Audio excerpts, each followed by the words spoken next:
이 얼굴로 평생 살아야 한다면 차라리 죽을래요.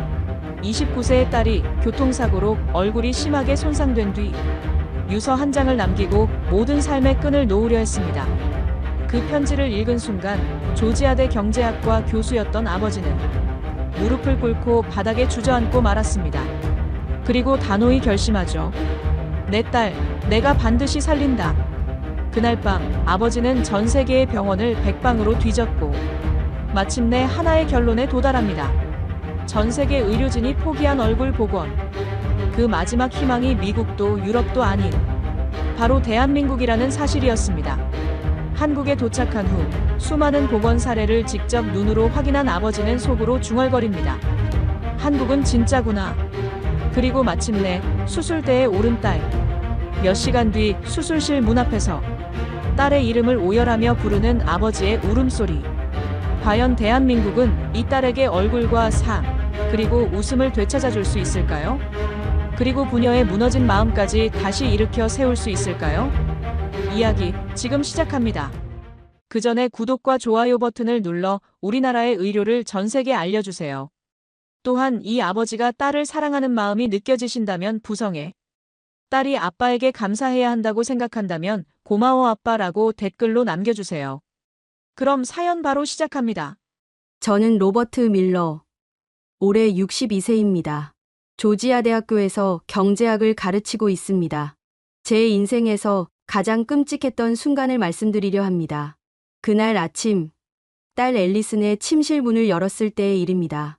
침대 위에 하얀 종이 한 장이 놓여 있었습니다. 딸의 필체로 쓰인 글씨를 읽는 순간 제 무릎이 꺾였습니다. 아빠, 미안해요. 더 이상 이 얼굴로 살 수 없어요. 손이 떨렸습니다. 숨이 막혔습니다. 그 순간 화장실에서 들려오는 물소리가 멈췄고 딸이 나왔습니다. 제가 유서를 들고 있는 걸 본 딸의 표정은 지금도 잊을 수 없습니다. 아빠, 딸이 고개를 떨구며 말했습니다. 저는 그 종이를 바닥에 떨어뜨리고 태어나서 처음으로 제 딸을 정말 꽉 껴안았습니다. 그리고 울었습니다. 60년 살면서 그렇게 울어본 적이 없었습니다. 1년 전까지만 해도 앨리스는 누구보다 밝았습니다. 애플 본사 AI 연구원으로 일하며 세상 모든 걸 다 가진 것처럼 웃던 아이였습니다. 29살. 젊고 아름답고 똑똑했죠. 하지만 그날 밤 모든 게 바뀌었습니다. 퇴근길에 만취 운전자가 앨리슨의 차를 들이받았습니다. 병원에서 연락을 받고 달려갔을 때 저는 제 딸을 알아볼 수 없었습니다. 얼굴 전체가 부서져 있었습니다. 뼈가 여러 곳 골절됐고 신경과 근육이 심하게 손상됐습니다. 의사들은 최선을 다했지만 6차례 수술 후에도 딸의 얼굴은 예전 같지 않았습니다. 기능은 회복됐지만 웃을 때 입꼬리가 한쪽만 올라갔고 왼쪽 눈과 근육은 마비된 상태였습니다. 수술 담당 의사는 말했습니다. 더 이상은 어렵습니다. 기능적으로는 문제없으니 일상생활에 지장은 없을 겁니다. 하지만 거울을 본 딸의 표정을 저는 잊을 수 없습니다. 그날부터 딸은 변했습니다. 더 큰 문제는 딸의 마음이었습니다. 거울을 보지 않았고 밖에 나가지도 않았습니다. 화상통화도 거부했고 회사도 그만뒀습니다. 친구들과도 연락을 끊었습니다. 석 달, 넉 달이 지나도 방에만 있었습니다. 아내가 3년 전 유방암으로 세상을 떠난 후 딸은 제게 유일한 가족이었습니다. 그 아이마저 잃을 수는 없었습니다. 저는 매일 딸의 방문 앞에서 서성였습니다. 뭐라고 말을 걸어야 할지 모르겠더군요. 앨리슨, 밥 먹자. 앨리슨, 산책할까? 매번 같은 대답이 돌아왔습니다. 아빠, 그냥 혼자 있고 싶어요. 그러던 어느 날 밤, 딸의 방에서 흐느끼는 소리가 들렸습니다. 저는 문 앞에 서서 한참을 망설였습니다. 들어가야 할지, 말아야 할지. 결국 그냥 복도 벽에 등을 기댔습니다. 그리고 딸과 함께 울었습니다. 그리고 그날 아침 유서를 발견했습니다. 앨리슨, 우리 다른 방법을 찾아보자. 저는 딸의 손을 잡고 말했습니다. 포기하지 말자. 아빠가 반드시 방법을 찾을게. 딸이 고개를 저었습니다. 아빠, 여기 의사들이 다 해봤어요. 더 이상은 불가능하다고 했잖아요. 그래도 다른 나라에는 다른 방법이 있을 수도 있어. 저는 간절히 말했습니다. 사실 저도 확신은 없었습니다. 하지만 포기할 수는 없었습니다. 그날부터 저는 밤낮 없이 인터넷을 뒤졌습니다. 성형외과, 재건외과, 심리치료. 모든 자료를 찾아봤습니다. 독일, 스위스, 일본. 여러 나라를 검토했지만 뚜렷한 답이 보이지 않았습니다. 그러다 발견한 한 나라가 있었습니다. 한국이었습니다. 성형외과 기술력에 관한 논문들을 읽어보니 놀라웠습니다. 특히 재건 성형 분야에서는 미국보다 더 정교한 기술을 보유하고 있다는 내용이었습니다. 동료 교수들에게 물어봤습니다. 한국 의료가 정말 그렇게 좋나? 일과대학 친구들에게도 연락했습니다. 돌아온 답변은 한결같았습니다. 재건 성형 분야에서는 한국이 세계 최고야. 특히 서울 강남 쪽 병원들은 미국보다 더 섬세하다고 들었어. 더 놀라운 건 의료비였습니다. 미국에서 받았던 수술비의 3분의 1 정도면 된다는 것이었습니다. 하지만 돈이 문제가 아니었습니다. 정말 딸을 살릴 수 있는 곳인지가 중요했습니다.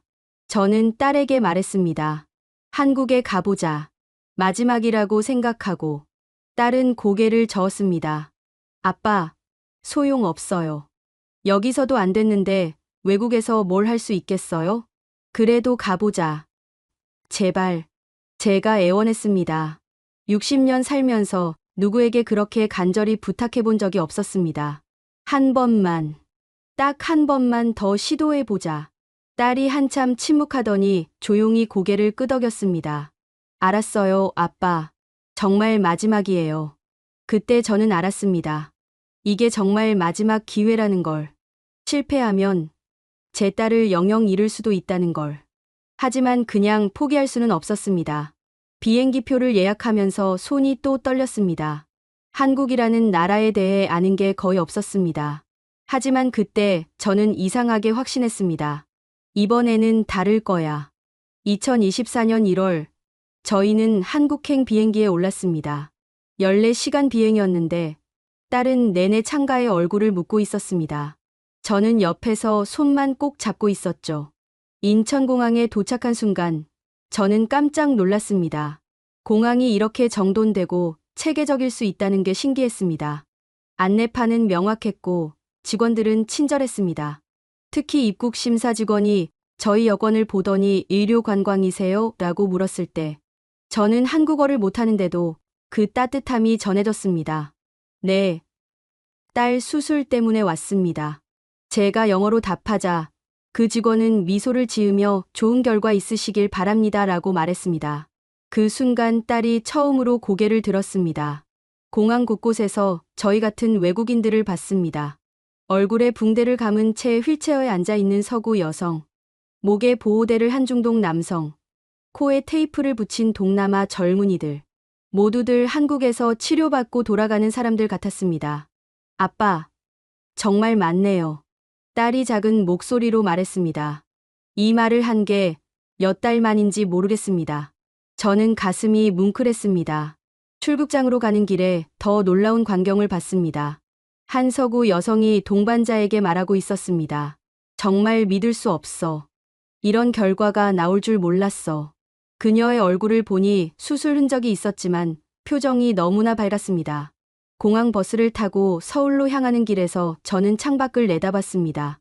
깔끔하게 정돈된 도로, 질서정연한 건물들. 그리고 무엇보다 모든 게 체계적으로 돌아가고 있다는 느낌이었습니다.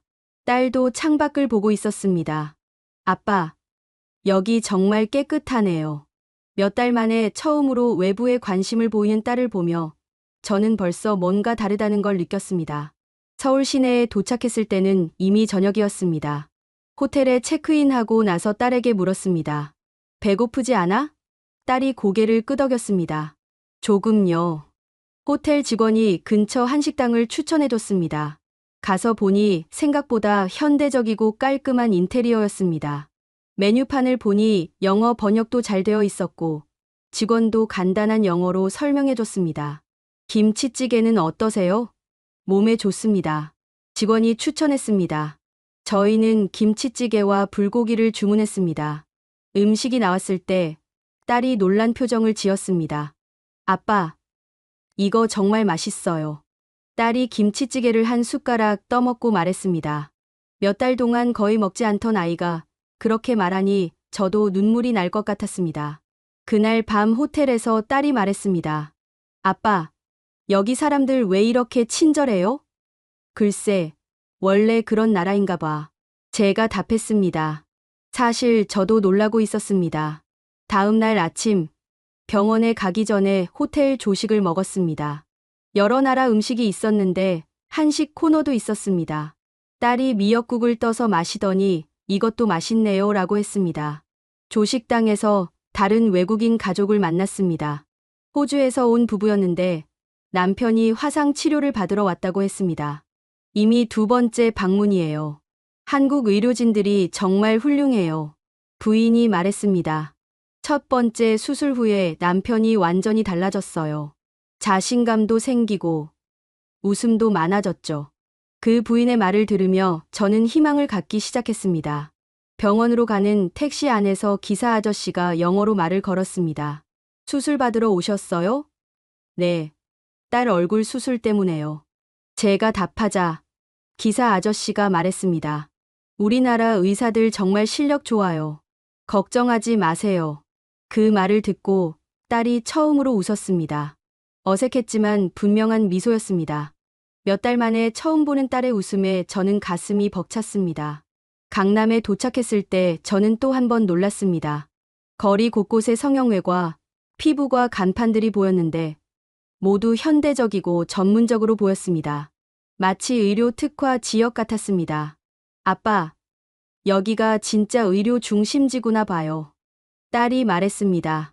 창밖으로 보이는 깔끔한 건물들, 잘 정돈된 거리를 보며 저는 확신했습니다. 여기라면 정말 뭔가 다를 것 같다고. 병원 앞에 도착했을 때 딸이 잠시 망설였습니다. 아빠, 만약 여기서도 안 되면 어떡하죠? 저는 딸의 손을 꼭 잡았습니다. 그런 생각하지 마. 여기는 분명 다를 거야. 병원 로비에 들어서는 순간 저는 미국 병원과는 완전히 다른 분위기를 느꼈습니다. 더 따뜻하고 더 세심했습니다. 그리고 무엇보다 희망적이었습니다. 로버트 밀러 씨, 앨리슨 밀러 씨 환영합니다. 접수 직원이 유창한 영어로 인사했습니다. 그 순간 저는 알았습니다. 우리의 여행이 헛되지 않을 거라는 걸. 병원 대기실에 앉아 있으면서 저는 주변을 둘러봤습니다. 제가 예상했던 것과는 완전히 달랐습니다. 예뻐지려고 온 젊은 여성들만 있을 줄 알았는데 그게 아니었습니다. 제 옆에는 화상을 입은 듯한 중년 남성이 앉아 있었습니다. 얼굴 절반이 붉은 흉터로 덮여 있었는데 그분이 간호사와 대화하는 모습을 보니 벌써 여러 번 치료받으러 온 것 같았습니다. 이번이 마지막 수술이에요. 정말 기대됩니다. 그분이 웃으며 말했습니다. 반대편에는 선천적으로 입술이 갈라진 어린 아이와 엄마가 앉아 있었습니다. 아이는 5살쯤 되어 보였는데 엄마가 우리 예쁘게 만들어줄 거야 라고 달래고 있었습니다. 아이가 고개를 끄덕이는 모습이 애틋했습니다. 여기 사람들은 다 저희처럼 치료받으러 온 거네요. 딸이 작은 목소리로 말했습니다. 저는 고개를 끄덕였습니다. 그런 것 같아. 여기는 단순히 예뻐지는 곳이 아니라 삶을 되찾아주는 곳이구나. 잠시 후 간호사가 저희를 부르더니 상담실로 안내했습니다. 복도를 걸어가면서 벽에 걸린 사진들을 봤습니다. 수술 전후 비교 사진들이었는데 정말 놀라웠습니다. 사고로 얼굴이 심하게 손상된 환자들이 수술 후에는 자연스러운 모습을 되찾은 사진들이었습니다. 상담실에서 만난 코디네이터는 유창한 영어를 구사했습니다. 앨리슨 씨의 상황에 대해 미리 자료를 검토해봤습니다. 충분히 개선 가능할 것 같습니다. 그 말을 듣고 딸의 표정이 조금 밝아졌습니다. 미국에서는 더 이상 어렵다고 했는데요. 딸이 조심스럽게 물었습니다. 코디네이터가 미소를 지으며 답했습니다. 한국의 재건 성형 기술은 많이 발달되어 있어요. 특히 신경 재건과 근육 재배치 기술에서는 세계적으로 인정받고 있습니다. 곧이어 원장님이 들어오셨습니다. 이상윤 원장님이라고 자기소개를 하시더니 딸의 얼굴을 자세히 살펴보셨습니다. 그분이 딸의 얼굴을 만져보며 설명하는 모습에서 전문가다운 깊이가 느껴졌습니다. 여기 신경이 손상됐고 근육 연결 부위도 문제가 있네요. 하지만 재건 가능합니다. 원장님이 말씀하셨습니다. 다만 한 번에 되는 건 아니고 두세 차례 수술이 필요할 것 같습니다. 딸이 물었습니다. 정말 자연스럽게 웃을 수 있게 될까요? 원장님이 단호하게 대답하셨습니다. 물론입니다. 우리는 얼굴을 고치는 게 아니라 사람을 고칩니다. 기능만이 아니라 감정까지 회복시키는 게 목표예요. 그 말을 듣고 저는 뭔가 확신이 들었습니다. 미국 의사들과는 접근 방식 자체가 달랐습니다. 미국에서는 기능적으로 문제 없다고만 했는데 여기서는 자연스럽게 웃을 수 있게 해주겠다고 했습니다. 원장님이 수술 계획을 설명해 주셨습니다. 첫 번째 수술에서는 신경 재건과 근육 재배치를 할 겁니다. 두 번째는 미세 조정, 세 번째는 최종 마무리입니다. 각 수술 간격은 석 달 정도로 잡고 있어요. 그러면 1년 정도 한국에 있어야 하는 건가요? 제가 물었습니다. 원장님이 고개를 끄덕이셨습니다. 그렇습니다. 하지만 그만한 가치가 있을 거예요. 딸이 망설이는 표정을 짓자 원장님이 태블릿을 꺼내서 보여주셨습니다. 비슷한 사례의 환자들 사진이었습니다. 수술 전에는 저희 딸과 비슷한 상태였는데 수술 후에는 정말 자연스러운 모습이었습니다. 이분은 교통사고 환자였어요. 지금은 모델로 활동하고 계세요. 원장님이 설명하셨습니다. 이분은 화상 환자셨고 지금은 방송에도 출연하세요. 딸의 눈에 눈물이 맺혔습니다. 정말 저도 저렇게 될 수 있을까요? 원장님이 딸의 손을 잡으시며 말씀하셨습니다. 당연합니다. 오히려 당신은 조건이 더 좋아요. 젊고 건강하니까요. 상담이 끝나고 나와서 딸이 말했습니다. 아빠, 해볼게요. 여기서 수술 받고 싶어요. 저는 딸을 꼭 껴안았습니다. 몇 달 만에 처음으로 딸이 스스로 결정을 내린 것이었습니다. 병원에서 나와 강남 거리를 걸으면서 저는 신기했습니다. 이곳 사람들이 성형에 대해 갖는 인식이 미국과 완전히 달랐습니다. 부끄러워하거나 숨기는 게 아니라 당연한 의료 행위로 받아들이고 있었습니다. 카페에 앉아서 딸과 이야기했습니다. 어떤 기분이야? 두려우면서도 기대돼요. 정말 오랜만에 희망을 느껴요. 딸이 답했습니다. 그 말을 듣고 저는 한국에 온 게 정말 잘한 일이라고 생각했습니다. 그날 저녁 호텔에서 아내 사진을 보며 혼잣말했습니다. 여보, 앨리슨이 다시 웃을 수 있을 것 같아. 한국이라는 나라가 우리 딸을 살려줄 거야. 다음 날부터 본격적인 검사가 시작됐습니다. 정밀 촬영, 신경 검사, 근육 기능 테스트. 미국에서 받았던 검사보다 훨씬 세밀했습니다. 의료진들이 정말 꼼꼼하게 딸의 상태를 파악하려고 했습니다. 검사 결과를 보며 원장님이 말씀하셨습니다. 예상보다 상태가 좋네요. 수술 성공률이 90% 이상일 것 같습니다. 그 말을 듣고 딸이 처음으로 환하게 웃었습니다. 어색하지만 진짜 기쁨이 담긴 웃음이었습니다. 아빠, 정말 잘 왔네요. 딸이 제 팔을 끼며 말했습니다. 저는 고개를 끄덕였습니다. 한국이라는 나라가, 그리고 이곳 사람들이 제 딸에게 희망을 주고 있었습니다. 첫 번째 수술 날이 다가왔습니다. 2024년 2월 15일, 딸의 새로운 인생이 시작되는 날이었습니다. 수술 전날 밤, 딸이 제게 말했습니다. 아빠, 무서워요. 저는 딸의 손을 꼭 잡았습니다. 괜찮아. 여기 의사들을 믿어보자. 하지만 솔직히 저도 떨리고 있었습니다. 마지막 희망인데 만약 실패한다면. 그런 생각은 하지 않으려고 했습니다. 수술 당일 아침, 딸을 수술실로 보내면서 저는 기도했습니다. 종교가 있는 건 아니지만 그때만큼은 간절히 빌었습니다. 제발 우리 딸이 다시 웃을 수 있게 해주세요. 수술은 6시간 예정이었습니다. 저는 병원 로비에서 기다렸습니다.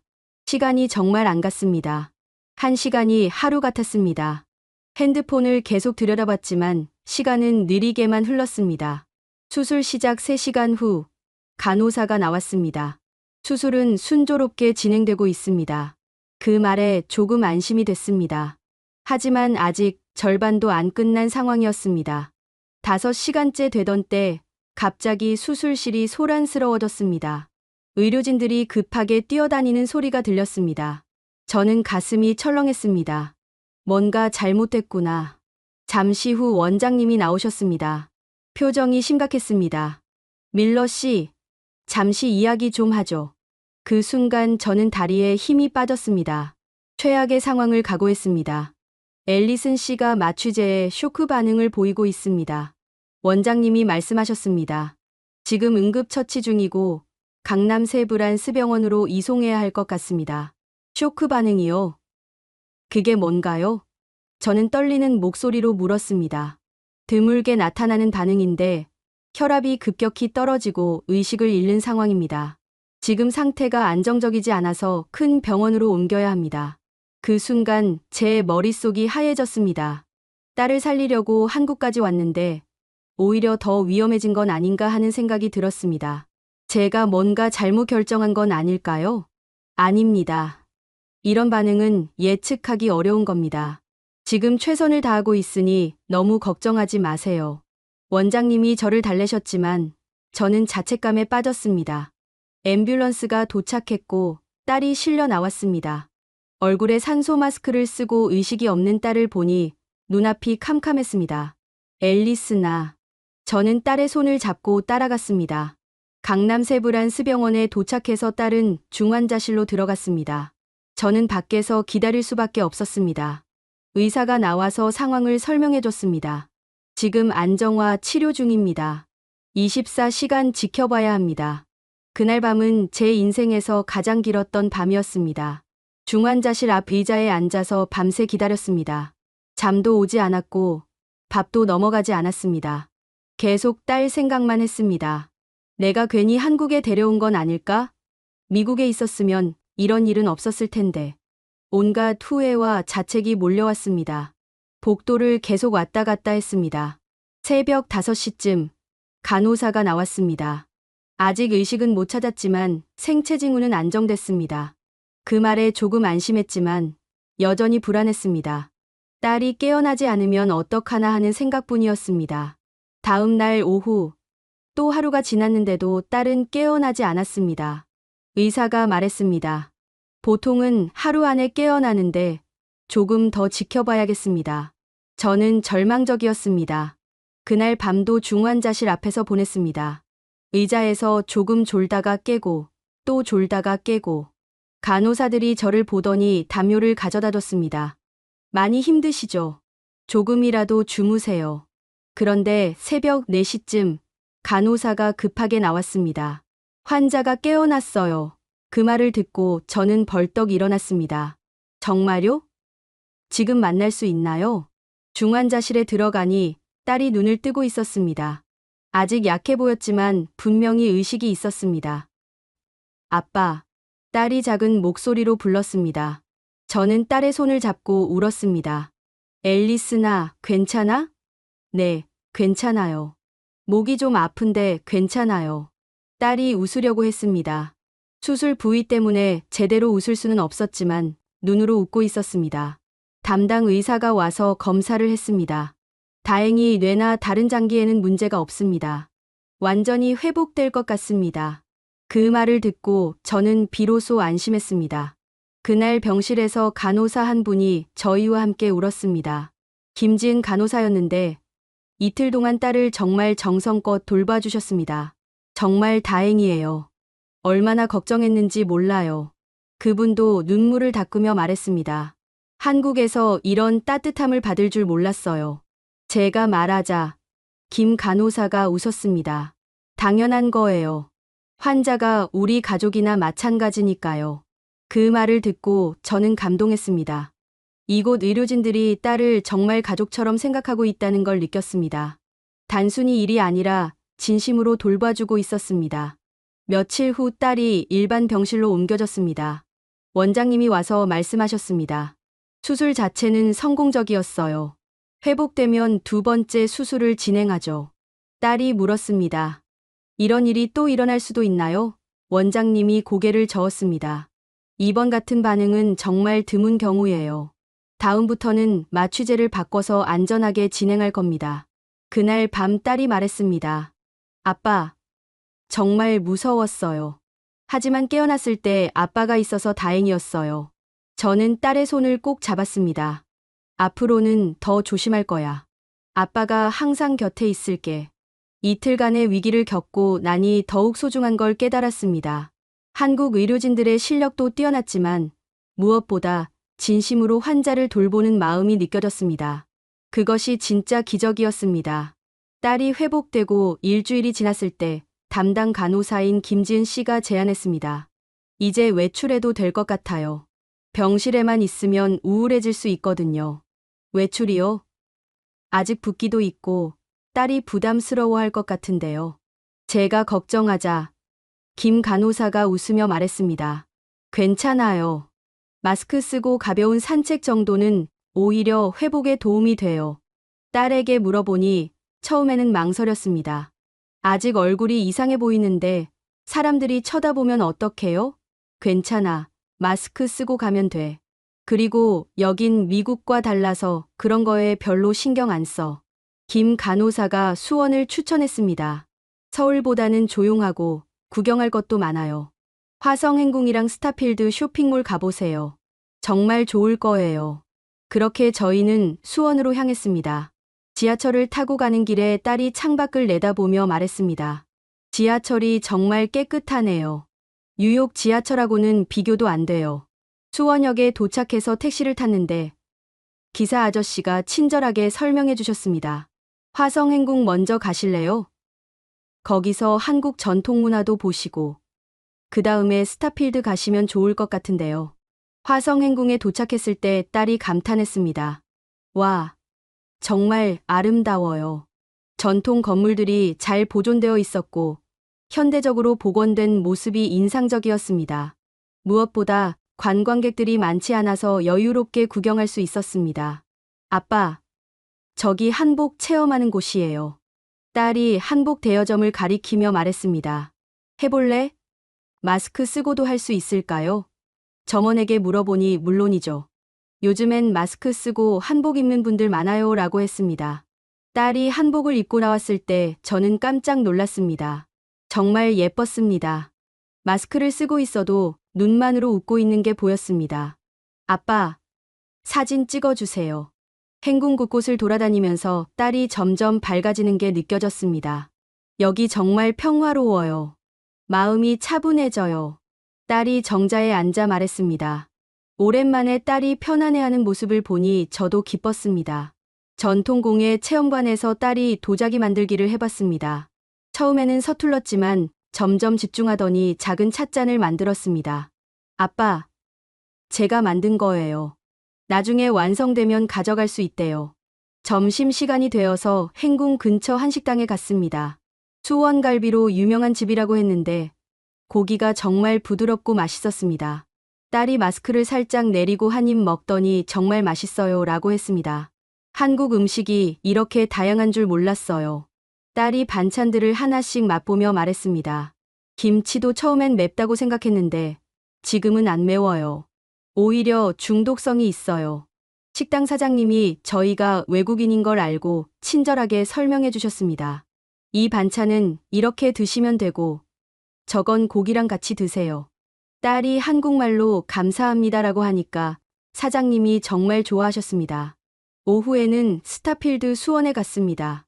쇼핑몰에 들어서자마자 딸이 놀랐습니다. 여기 정말 크네요. 그런데 강아지도 데리고 다니는 사람들이 있어요? 반려동물 동반 가능한 쇼핑몰이에요. 안내 데스크 직원이 설명해줬습니다. 한국은 반려동물 문화가 많이 발달되어 있거든요. 딸이 귀여운 강아지를 보더니 만져봐도 될까요? 라고 주인에게 물었습니다. 물론이죠. 강아지를 쓰다듬으면서 딸이 처음으로 크게 웃었습니다. 마스크 너머로도 눈이 완전히 웃고 있는 게 보였습니다. 아빠, 나 방금 진짜로 웃었어요. 딸이 제게 말했습니다. 그 순간 저는 가슴이 벅찼습니다. 몇 달 만에 처음으로 딸이 스스로 웃었다고 표현한 것이었습니다. 쇼핑몰 이곳저곳을 돌아다니면서 딸이 한국 화장품에 관심을 보였습니다. 여기 스킨케어 제품들 정말 좋다고 들었어요. 직원이 영어로 상품을 설명해 주니까 딸이 몇 개 골라서 샀습니다.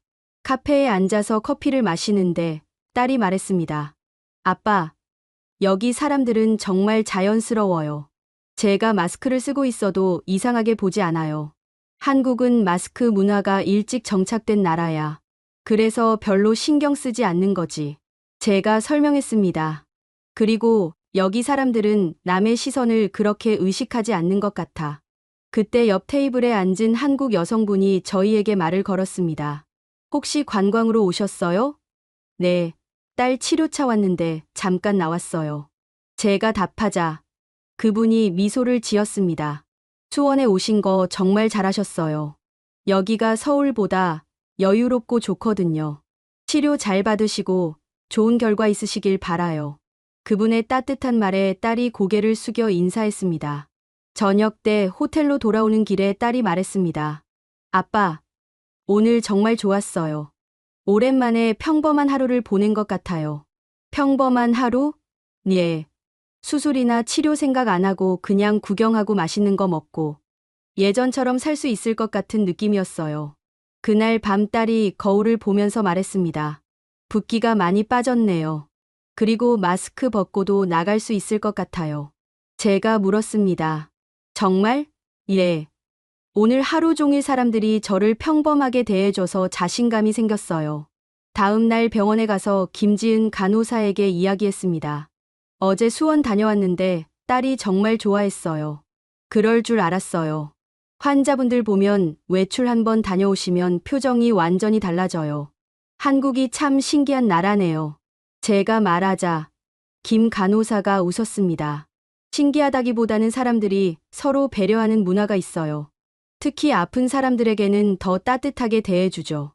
원장님도 딸의 변화를 알아차렸습니다. 표정이 많이 밝아졌네요. 정신적인 회복이 육체적 회복만큼 중요한데 좋은 신호예요. 수원에서 처음으로 웃었어요. 딸이 말했습니다. 진짜 웃음이었어요. 원장님이 고개를 끄덕였습니다. 그게 바로 우리가 원하는 거예요.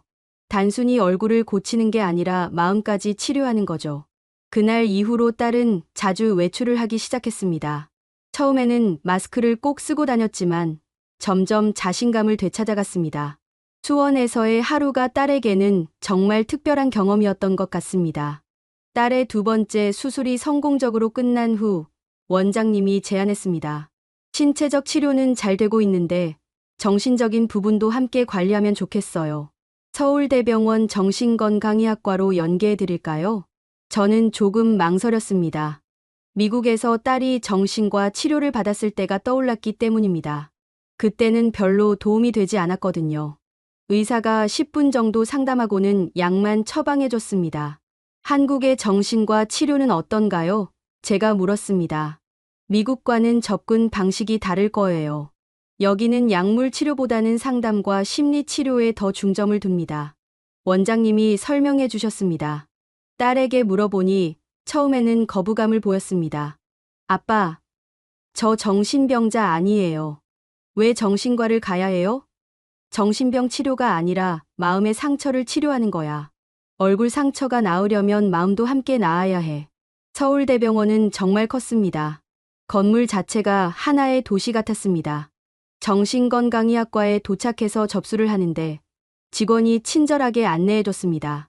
처음 오시는 분은 상담부터 받으시게 됩니다. 담당 의사는 박민지 교수님이었습니다. 40대 초반으로 보이는 여성 의사였는데 첫인상부터 따뜻했습니다. 앨리슨 씨, 안녕하세요. 편하게 앉으세요. 상담실 분위기가 미국과 완전히 달랐습니다. 차가운 병원 느낌이 아니라 마치 거실 같았습니다. 소파도 편안했고 벽에는 따뜻한 그림들이 걸려 있었습니다. 먼저 지금 기분이 어떤지 말해보세요. 박 교수님이 부드럽게 물었습니다. 딸이 한참 망설이더니 말하기 시작했습니다. 복잡해요. 수술은 잘 되고 있는데 아직도 거울 보는 게 무서워요. 무엇이 가장 무서운가요? 사람들이 저를 이상하게 볼까 봐요. 그리고 예전에 제가 다시 될 수 있을까 하는 두려움도 있어요. 박 교수님이 고개를 끄덕이며 들어주었습니다. 미국 의사처럼 바로 해답을 제시하거나 약을 처방하지 않았습니다. 대신 딸의 마음을 깊이 이해하려고 했습니다. 언제부터 거울 보는 게 무서워졌나요? 사고 이후 첫 번째 수술을 받고 거울을 봤을 때요. 제가 아닌 것 같았어요. 낯선 사람이 거울 속에 있는 것 같았죠. 그때 어떤 기분이었어요? 절망적이었어요. 그리고 화가 났어요. 왜 하필 저한테 이런 일이 일어났는지. 박 교수님이 딸의 손을 잡았습니다. 화내도 괜찮아요. 억울해해도 괜찮고요. 그런 감정들을 숨기지 마세요. 첫 번째 상담은 1시간 정도 진행됐습니다. 딸이 그동안 혼자 가슴속에 묻어두었던 이야기들을 모두 털어놓았습니다. 분노, 절망, 두려움, 자책감. 모든 감정을 다 표현했습니다. 상담이 끝나고 나오는 딸의 표정이 조금 밝아 보였습니다. 어땠어? 제가 물었습니다. 시원해요. 오랜만에 제 이야기를 진짜로 들어주는 사람을 만난 것 같아요. 일주일에 2번씩 상담을 받기로 했습니다. 두 번째 상담에서 박 교수님이 물었습니다. 내가 나를 미워하게 된 게 언제부터였을까요? 딸이 한참 생각하더니 답했습니다. 사고 이후에 사람들이 저를 보는 시선이 달라졌을 때요. 동정하는 눈빛, 불편해하는 표정들. 그런 걸 보면서 제가 추해졌다고 생각했어요. 그런데 지금은 어떤가요? 한국에 와서 사람들의 시선이 어떻게 느껴지나요? 여기 사람들은 달라요. 저를 동정하지 않아요. 그냥 평범하게 대해줘요.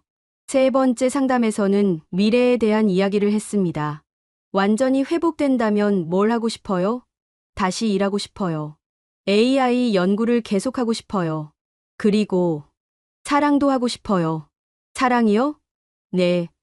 사고 이후로는 누군가를 사랑한다는 생각 자체를 못했어요. 제가 이런 모습인데 누가 저를 사랑해줄까 싶었거든요. 박 교수님이 미소를 지었습니다. 사랑은 얼굴로 하는 게 아니에요. 마음으로 하는 거죠. 그리고 앨리슨 씨는 충분히 사랑받을 만한 사람이에요. 네 번째 상담에서 딸이 중요한 말을 했습니다. 박 교수님, 저 어제 마스크 없이 카페에 갔어요. 오, 정말요? 어떤 기분이었어요? 처음엔 떨렸는데 아무도 저를 이상하게 보지 않더라고요. 그럴 때 어떤 생각이 들었어요? 아, 내가 생각하는 것만큼 사람들이 나에게 관심이 없구나. 그리고 설령 관심이 있다고 해도 그게 꼭 나쁜 의미는 아니구나. 다섯 번째 상담에서는 아주 특별한 일이 있었습니다. 딸이 병원 복도를 당당하게 걸어가는 모습을 봤는데 정말 자신감이 넘쳤습니다. 어깨도 펴고 고개도 들고 사람들과 눈도 마주쳤습니다. 오늘 뭔가 달라 보여요. 박 교수님이 말했습니다. 네, 저도 느껴요. 뭔가 제가 다시 살아있다는 느낌이에요. 언제부터 그런 느낌이 들기 시작했어요? 한국에 온 이후로요. 특히 수원에 갔다 온 다음부터 확실히 달라진 것 같아요. 여섯 번째 상담에서 딸이 놀라운 발표를 했습니다. 박 교수님, 저 취업 준비하고 있어요. 정말요? 어디에요? 네이버 AI 연구소에 지원서를 냈어요. 박 교수님이 깜짝 놀랐습니다. 와, 정말 대단해요. 자신감이 많이 생겼나 보네요? 네, 제가 할 수 있는 일이 있다는 걸 깨달았어요. 그리고 저를 필요로 하는 곳이 있다는 것도요. 뒤에서 그 대화를 듣고 있던 저는 가슴이 벅찼습니다. 몇 달 전만 해도 방에서 나오지도 않던 딸이 이제 취업을 준비한다니. 정말 믿기 어려운 변화였습니다. 일곱 번째 상담에서 박 교수님이 말했습니다. 앨리슨 씨는 정말 많이 변했어요. 처음 왔을 때와는 완전히 다른 사람 같아요. 저도 그래요. 거울을 봐도 더 이상 무섭지 않아요. 가장 큰 변화가 뭐라고 생각해요? 저 자신을 받아들이게 된 거요. 완벽하지 않아도 괜찮다는 걸 알게 됐어요. 마지막 상담에서 딸이 박 교수님께 말했습니다. 정말 고마워요. 선생님 덕분에 제가 다시 살아날 수 있었어요. 박 교수님도 눈물을 글썽이며 답했습니다. 아니에요. 앨리슨 씨 스스로 해낸 거예요. 상담을 모두 마치고 나오면서 저는 딸에게 물었습니다. 어떤 기분이야? 정말 자유로워요, 아빠. 이제 저답게 살 수 있을 것 같아요. 그때 저는 확신했습니다. 한국이 정말 제 딸을 살려줬다는 걸. 얼굴뿐만 아니라 마음까지 치료해준 이 나라에 진심으로 감사했습니다. 딸의 마지막 수술이 끝나고 한 달이 지났을 때 놀라운 소식이 들려왔습니다. 네이버 AI 연구소에서 면접 제의가 온 것이었습니다. 아빠, 정말 믿어지지 않아요. 딸이 이메일을 보여주며 말했습니다. 이력서만 봤는데 바로 면접 제의가 왔어요. 저도 놀랐습니다. 애플에서의 경력이 있긴 했지만 1년 넘게 쉬었는데도 이런 반응이 나올 줄은 몰랐습니다. 면접 준비를 하는 딸의 모습이 정말 달라 보였습니다. 거울 앞에서 옷을 골라 입고 머리도 단정하게 정리했습니다. 몇 달 전과는 완전히 다른 모습이었습니다. 긴장돼요, 아빠. 면접 당일 아침 딸이 말했습니다. 당연히 긴장되지. 하지만 넌 충분히 잘할 수 있어. 저는 딸의 어깨를 토닥이며 말했습니다. 네이버 본사는 정말 인상적이었습니다. 현대적인 건물의 깔끔한 인테리어, 그리고 젊은 직원들이 활기차게 일하고 있었습니다. 딸이 면접장으로 들어갈 때 저는 로비에서 기다렸습니다. 2시간 후 딸이 나왔는데 표정이 밝았습니다. 어땠어? 생각보다 좋았어요. 제 경력에도 관심을 보였지만 한국에서의 경험에 대해서도 많이 물어봤어요. 한국에서의 경험이요? 네. 왜 한국에 왔는지, 여기서 뭘 배웠는지, 앞으로 어떻게 살고 싶은지, 그런 것들요. 기술적인 질문보다 인간적인 질문이 더 많았어요. 면접관 중 한 분이 김태호 팀장님이었는데 딸의 이야기를 듣고 깊이 감동받았다고 했습니다. 어려운 상황을 극복하고 다시 일어선 모습이 정말 인상적이었어요. 그런 경험이 있는 사람이라면 우리 팀에 큰 도움이 될 것 같습니다. 일주일 후 합격 통보가 왔습니다. 딸이 전화를 받고는 소리를 질렀습니다. 아빠, 붙었어요. 정말 붙었어요. 저는 딸을 꼭 껴안았습니다. 이런 날이 정말 올 줄 몰랐습니다. 첫 출근 날, 딸을 데려다 주면서 저는 감회가 새로웠습니다. 몇 달 전만 해도 방에서 나오지 않던 아이가 이제 새로운 직장에 출근한다니. 정말 기적 같았습니다. 아빠, 저 잘할 수 있을까요? 물론이지. 넌 이미 가장 어려운 걸 해냈잖아. 저는 딸에게 말했습니다. 이제 내가 하고 싶은 일을 하면서 살면 돼. 첫 주가 지나고 딸이 회사 이야기를 해줬습니다. 동료들이 정말 친절해요. 제가 외국인이라고 배려도 많이 해주고 일할 때도 차근차근 알려줘요. 특히 김태우 팀장님이 딸을 많이 도와주셨다고 했습니다. 팀장님이 그러시더라고요. 앨리슨 씨의 경험이 우리 AI 개발에 새로운 관점을 줄 수 있을 것 같다고요. 한 달이 지나자 딸이 회사에 완전히 적응했습니다. 오늘 제가 제안한 알고리즘이 채택됐어요. 딸이 신나서 말했습니다. 팀장님이 정말 혁신적인 아이디어라고 칭찬해 주셨어요. 회사에서 딸의 이야기가 화제가 된 것 같았습니다. 미국에서 한국으로 와서 새로운 삶을 시작한 AI 연구원이라는 스토리가 동료들에게 많은 영감을 줬다고 합니다. 사람들이 저한테 관심이 많아요. 딸이 웃으며 말했습니다. 하지만 동정이 아니라 존경의 의미에서요. 어려운 상황을 극복한 걸 대단하다고 생각해 주시더라고요. 회사에서 저녁 회식이 있었는데 딸이 처음으로 참석했습니다. 어땠어? 정말 재미있었어요.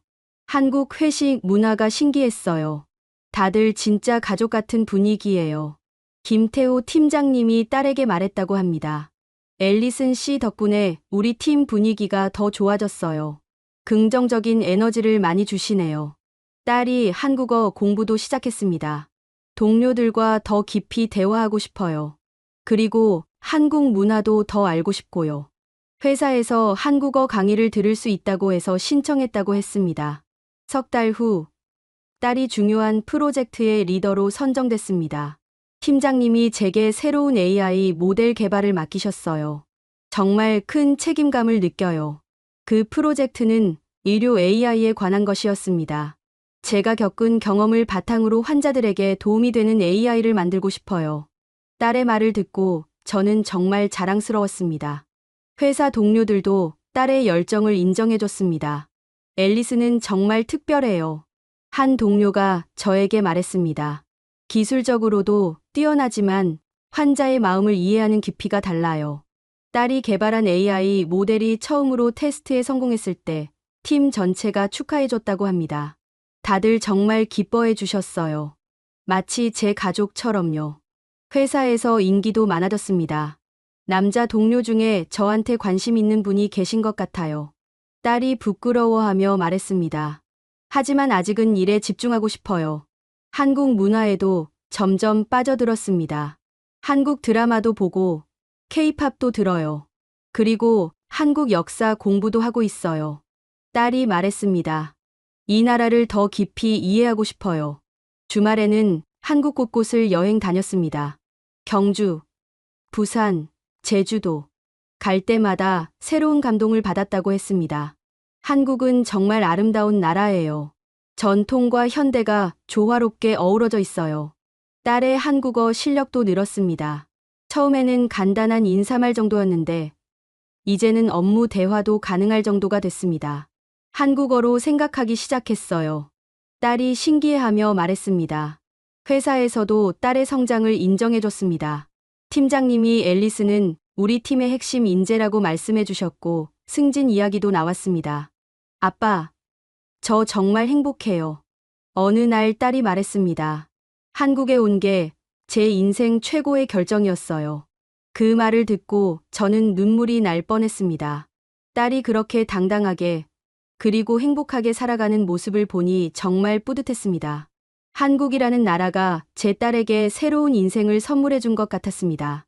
딸이 한국에서 완전히 자리를 잡고 1년이 지났을 때 저는 조지아로 돌아가야 할 시간이 왔음을 깨달았습니다. 대학교에서 계속 연락이 왔고 제 강의를 기다리는 학생들이 있었습니다. 아빠, 정말 가야 해요? 딸이 아쉬워했습니다. 저도 가기 싫어. 하지만 넌 이제 혼자서도 충분히 잘할 수 있잖아. 저는 딸을 바라보며 말했습니다. 정말로 그렇게 생각했습니다. 떠나기 전 마지막 주에 저희는 그동안 도움을 받았던 분들을 찾아뵀습니다. 먼저 이상윤 원장님을 찾아갔습니다. 정말 감사했습니다. 선생님 덕분에 제 딸이 새로운 인생을 살게 됐어요. 원장님이 미소를 지으시며 말씀하셨습니다. 저희가 한 일은 기술적인 부분뿐이에요. 앨리슨 씨가 스스로 일어선 거죠. 그리고 딸을 보며 덧붙이셨습니다. 정말 자랑스럽습니다. 강남 세브란스병원의 김지은 간호사님도 찾아뵀습니다. 그분은 딸을 보자마자 눈물을 글썽였습니다. 정말 예뻐졌네요. 아니, 원래도 예뻤지만 지금은 빛이 나요. 간호사님 덕분이에요. 딸이 말했습니다. 가장 힘들 때 정말 큰 힘이 되어주셨어요. 김 간호사님이 딸의 손을 잡으며 말했습니다. 앞으로도 건강하고 행복하게 사세요. 서울대병원의 박민지 교수님도 만났습니다. 앨리슨 씨를 보니 정말 뿌듯해요. 상담을 시작할 때와는 완전히 다른 사람이 됐네요. 딸이 고개를 숙여 인사했습니다. 교수님이 제 마음을 다시 살려주셨어요. 마음은 스스로 치유하는 거예요. 저는 그냥 길잡이 역할만 했을 뿐이에요. 박 교수님이 겸손하게 말씀하셨습니다. 네이버에서도 작별 인사를 했습니다. 김태호 팀장님과 동료들이 깜짝 송별회를 열어줬습니다. 앨리슨 아빠, 딸을 저희에게 보내주셔서 감사해요. 팀장님이 말씀하셨습니다. 앨리슨 덕분에 우리 팀이 더 발전할 수 있었어요. 동료들도 한 명씩 인사를 했습니다. 앨리슨은 정말 특별한 사람이에요. 항상 긍정적이고 열정적이죠. 앨리슨이 개발한 의료 AI가 정말 혁신적이에요. 많은 환자들에게 도움이 될 거예요. 그날 밤 딸과 마지막 저녁을 함께 먹었습니다. 처음 한국에 왔을 때 갔던 그 한식당이었습니다. 기억나? 처음 여기 왔을 때. 네. 그때 김치찌개가 맛있다고 했던 거 기억해요. 그때와 지금 어떤 기분이야? 제가 물었습니다. 완전히 달라요. 그때는 두려움뿐이었는데 지금은 희망으로 가득해요. 딸이 환하게 웃으며 답했습니다. 한국에서 가장 기억에 남는 순간이 뭐야? 수원에서 처음으로 진짜 웃었을 때요. 그때 제가 다시 살아났다는 걸 느꼈어요. 딸의 목소리에 감동이 묻어났습니다. 그날 밤 딸이 말했습니다. 아빠, 정말 고마워요. 포기하지 않고 저를 한국까지 데려와 주셔서 고맙긴. 내가 용기 내서 따라와 준 거지. 그리고 한국에게도 고마워요. 딸이 창밖을 바라보며 말했습니다. 이 나라가 저에게 새로운 인생을 선물해 줬어요. 공항 가는 날 아침, 딸이 저를 배웅하러 나왔습니다. 정말 가시는 거예요? 그래야지. 넌 이제 혼자서도 충분히 잘할 수 있어. 저는 딸을 꼭 껴안았습니다. 자주 연락해. 그리고 몸 조심해. 네. 아빠도 건강하세요.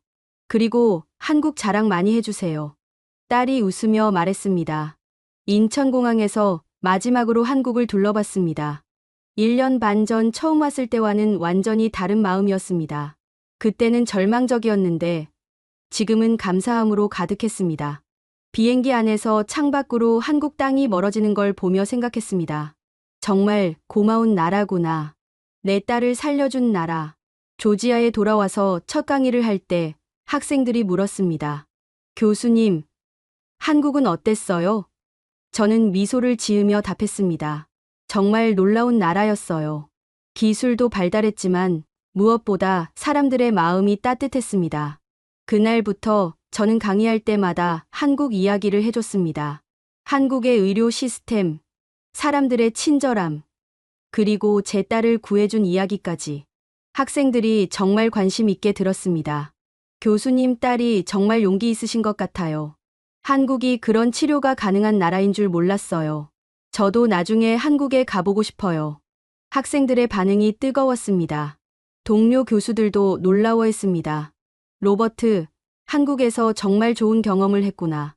네. 제 인생을 바꾼 여행이었어요. 저는 진심으로 말했습니다. 딸과는 매일 화상통화를 했습니다. 아빠, 오늘 프로젝트 발표가 있었는데 정말 잘 됐어요. 팀장님이 승진 이야기를 꺼내셨어요. 한국어 실력도 많이 늘었어요. 딸의 소식을 들을 때마다 저는 한국에 대한 감사함이 더해졌습니다. 단순히 치료만 해준 게 아니라 새로운 삶의 터전을 마련해 준 것이었습니다. 어느 날 딸이 말했습니다. 아빠, 저 한국 영주권 신청하려고 해요. 정말? 네. 이제 이곳이 제 집 같아요. 여기서 계속 살고 싶어요. 그 말을 듣고 저는 정말 기뻤습니다. 딸이 한국에서 완전히 새로운 삶을 시작한다는 뜻이었습니다. 좋은 결정이야. 한국은 널 환영할 거야. 지금 저는 매일 한국 뉴스를 챙겨봅니다. 딸이 살고 있는 나라가 어떻게 발전하는지 궁금합니다. 그리고 한국이 잘 되는 소식을 들을 때마다 마음이 뿌듯합니다. 학회에서 한국 연구자들을 만나면 특별히 반갑습니다. 제 딸이 한국에서 일하고 있어요 라고 자랑스럽게 말합니다. 그러면 다들 놀라며 관심을 보여줍니다. 제 책상 위에는 딸이 한국에서 보내준 사진들이 놓여 있습니다. 회사에서 웃고 있는 모습, 동료들과 함께 찍은 사진, 한국 여행지에서의 모습들. 모든 사진에서 딸이 정말 행복해 보입니다. 이제 저는 자신 있게 말할 수 있습니다. 나는 한국을 믿는다. 기술력도 뛰어나고 의료 시스템도 훌륭하지만 무엇보다 사람들의 마음이 따뜻한 나라입니다. 한국은 제 딸에게 단순히 얼굴을 고쳐준 게 아니라 새로운 인생을 선물해줬습니다. 그리고 저에게는 희망을 되찾아줬습니다. 여러분은 언제 한국이 따뜻하다고 느끼셨나요? 이 이야기가 마음에 닿으셨다면 구독과 좋아요 부탁드립니다. 한국의 따뜻함을 더 많은 사람들과 나누고 싶습니다.